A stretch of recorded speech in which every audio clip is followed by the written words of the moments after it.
So a few weeks ago, Erin and I picked up Nova, who is a white bearded dragon, her actual morph. She's a 0 for those who are not aware of bearded dragon morphs. I didn't know anything about bearded dragon morphs. All I knew was I adopted Franklin, and I was told, bless you Freeway, that he is a leatherback dunner, and those are the only things I know about him. And other than that, I don't really know anything about bearded dragon morphs. But when I went to NARBC Tinley Park in October of 2016 for the first time, Erin and I saw white bearded dragons, and I was like obsessed initially, immediately, from the get-go. Thought they were like the most beautiful thing I had ever seen. But I knew I didn't want to buy one from a breeder, so I knew I'd have to wait for like the perfect opportunity to arise, and it would have to be through adoption, or it'd have to be through a rescue, or it'd have to be through a rehoming situation like from Craigslist. So a few weeks ago, I came across an ad on Craigslist. A person was rehoming a blue-tongued skink, a bearded dragon, and a snake, I think it was, maybe a python. I think it was a ball python, but I'm like not 100% sure. But they were all, you know, like gorgeous, high quality animals. They were all really well taken care of. And I sent the picture to Erin, and I was like, we need her. The other 2 reptiles had already found homes, and I was like, listen, like this ad has only been up for 2 days, and those reptiles have already found homes. Like, if we don't jump on it, then this bearded dragon's gonna find a home before we can get to her. And Erin, of course, he's like thinking about it, and he's like, I need to think about it before I can give you like an answer about yes or no. And I'm not like asking him for permission, but we tend to get like big animals together. So like the blue-tongued skink, I bought all of its stuff for its enclosure. Erin bought the skink. So whenever it's like a big purchase or a big animal, we do it together. To be like 100% honest, she was asking $350 for the bearded dragon to make back, I think she had spent like $500 on the dragon or something. She had sent me the breeder's listing on Facebook, and she had sent me like a picture of her when she was a baby, Nova when she was a baby. And then she also said that she wanted to like recoup some of her losses in terms of the bearded dragon. And I mean, I totally get that for people who shell out a lot of money for a reptile and then have to move to Florida all of a sudden and then no longer can have the animal. So Erin and I didn't have a problem paying $350, but it's definitely not something that I normally do. I normally don't like pay anything for reptiles. I typically get special needs ones, or I get them for pet only costs. So Erin and I, deciding that we didn't want to actually support a breeder, but we did want to jump on the opportunity to get her, we each paid half. And then I paid for her like enclosure decorations, and then a few months ago, actually probably almost a year ago, Erin bought 3 really massive custom enclosures. We have Haku the blue-tongued skink in one of them, we have Franklin the bearded dragon in another, and now we have Nova in the third.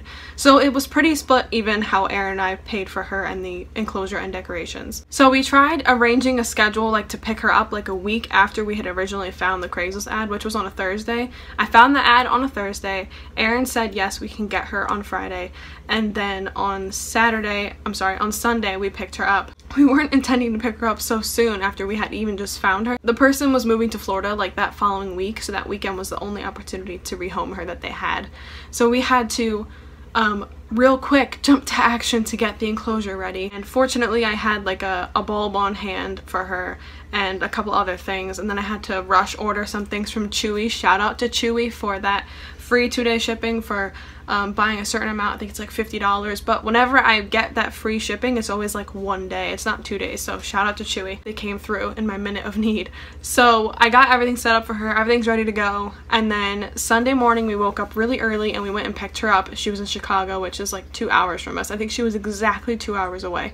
So we went to Chicago, picked her up, paid for her, got her. I had a container to put her in. It was like a really big container with a secure lid, and we were holding her, and the first thing I did was sit down in the car with her, and I had her sitting on my lap, and I just wanted to get a good look at her. And I shouldn't have done that. I should have put her immediately right into the container, but I didn't. Erin and I were in like a rush to get home. Like we had, you know, we're 2 hours away. It's 2 hours of driving like early in the morning, and then we had 2 hours still to drive home. So he, you know, turned the car and I started driving, and she was still sitting in my lap, which I shouldn't have done, but I did. And she jumped off of my lap one time, and I quickly scooped her up, and I was like, okay, I'm gonna put her away. So I turned around and got her container. I couldn't maneuver while he was driving and also have the bearded dragon in my hand to open it. So I put her in my lap and I brought the container forward. But then the container was too big to lift her out of my lap and put her in. It was a complete disaster. I was like, okay. So I was gonna wait till Aaron got on like the highway when I could like safely, you know, maneuver around him, because it's pretty much just like cruise control at that point. So I put the container back, and within another minute she was on the ground. So I went to scoop her up and she ran. She was gone. I was like, how is she just gonna disappear by my feet? What happened was the carpet part where your feet goes, it scoops up like this, where like the glove compartment is. So here's the glove compartment, here's the floor, and right in here is like closed off up to the corner where there's a little hole, and she squeezed in there.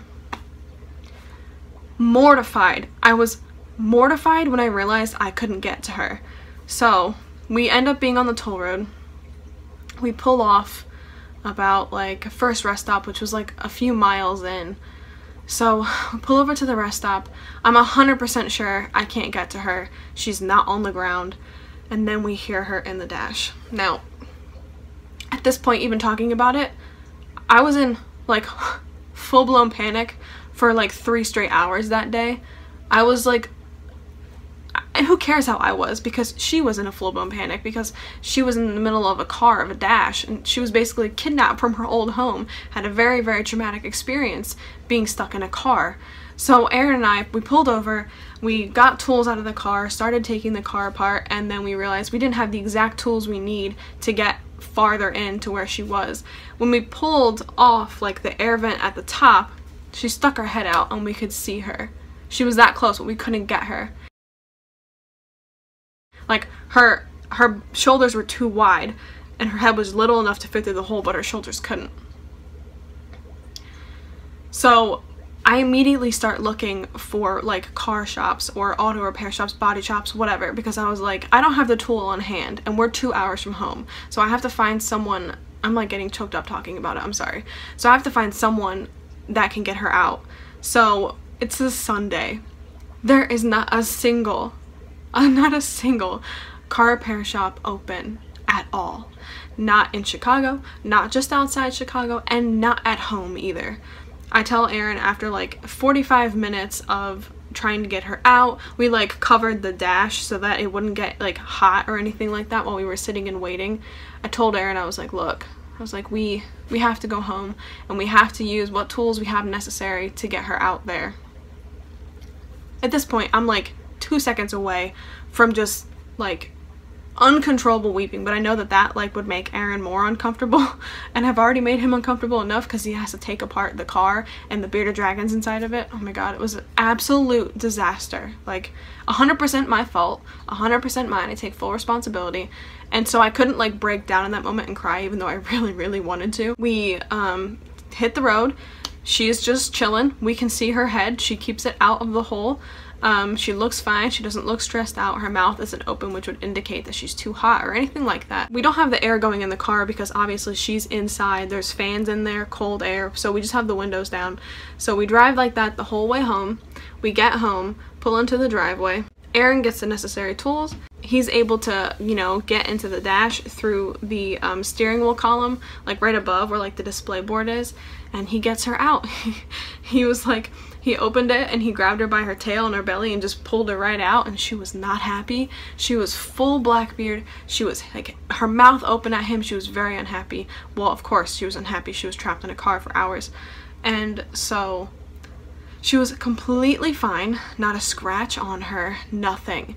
Literally, I've had geckos like escape bookshelves, which happens to everybody, by the way, so if you've ever had an animal escape an enclosure, you're among many of us. You're among friends, basically.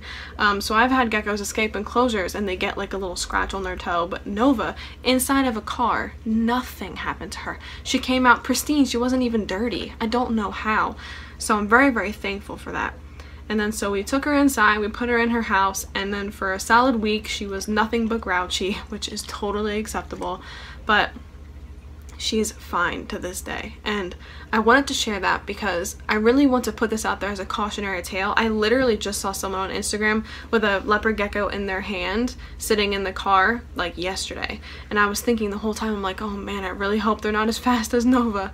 Literally, I've done this before, like I've looked at geckos in the car when I got them and then put them away, and nothing's ever happened, but it was terrible. I'm never ever gonna do that again. I wanted to put this out there as a warning to anyone who just like mindlessly did the same thing I did at one point in time or may in the future. Please be very, very careful.